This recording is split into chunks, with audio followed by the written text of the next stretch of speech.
Nas estradas galegas, onde a néboa e a choiva son compañeiras habituais, hai unha figura que se repite unha e outra vez nos relatos dos condutores. Unha muller maior, vestida de negro e co rostro oculto, que aparece nas curvas máis perigosas. A xente coñécia como a Avoa da Curva. Conta a lenda que na PO 244 entre Ponte Caldelas e Soutomaior, varios condutores aseguran que a viron camiñando a modo pola beiravía, na escuridade. Algúns intentan axudala, pero segundo contan, cando deteñen o coche, a muller desaparece sen deixar rastro. Mesmo un ex-garda civil relatou que nunha noite de temporal de 2013, ele e o seu compañeiro a viran á carón da estrada. O dar a volta para socorrela xa non estaba ali. Os veciños de Silvoso tamén falan dela.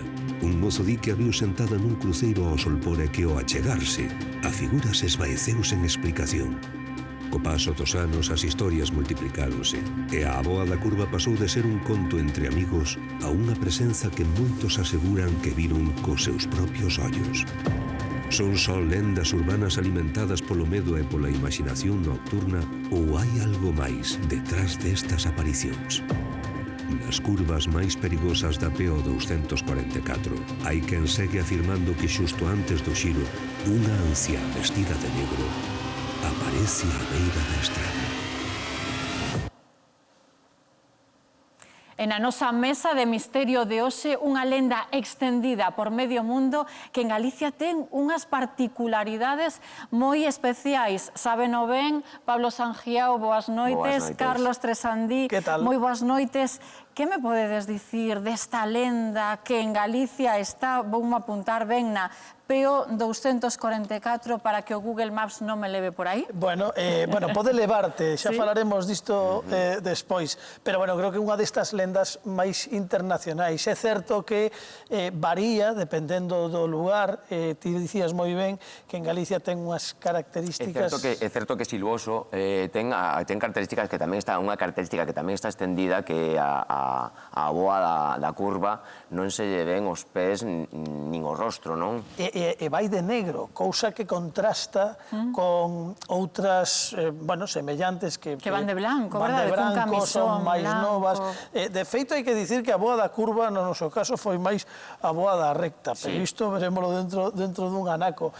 Se nos imos á historia, xa había algunhas lendas e algúns contos no Imperio Romano que xa falaba de aparecementos de mortos, de xente morta no camiño polas calzadas romanas. Que en realidade pasa un pouco como cando fixemos a Santa Compaña, que arquetipalmente é algo que é moi antigo no imaginario colectivo, non? E sempre son mulleres, ademais, estamos vendo agora tres imaxes, tres recreacións delas, sempre profetizan unha desgraza. Sí, iso que din. De feito, esas imaxes que vemos agora mesmo, estamos vendo esa autoestopista de branco que para e que, cando se mete no coche, di, ali, neste cruce, tiven un accidente nesta curva.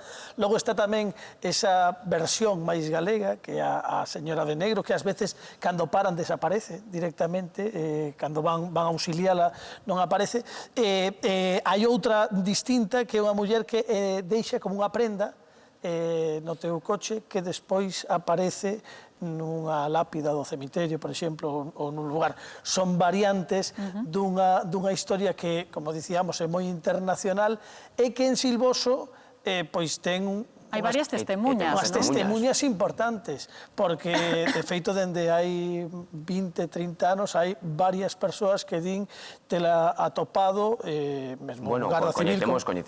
Coñecemos a un rapaz que ia coa moto, e parou a moto e seguiuna, porque a viu cando ia pola estrada, vamos. Sí, que desapareceu tamén, é unha testemunha que nos atopamos cando fomos facer a investigación xusto antes de meternos no coche para percorrer eses kilómetros de estrada. Unha investigación que, ademais, é unha das miñas favoritas, das que fixemos polo que pasou, porque parecíame algo moi complicado poñer algo en claro nunha estrada, e, sorprendentemente, algo sí que atopamos.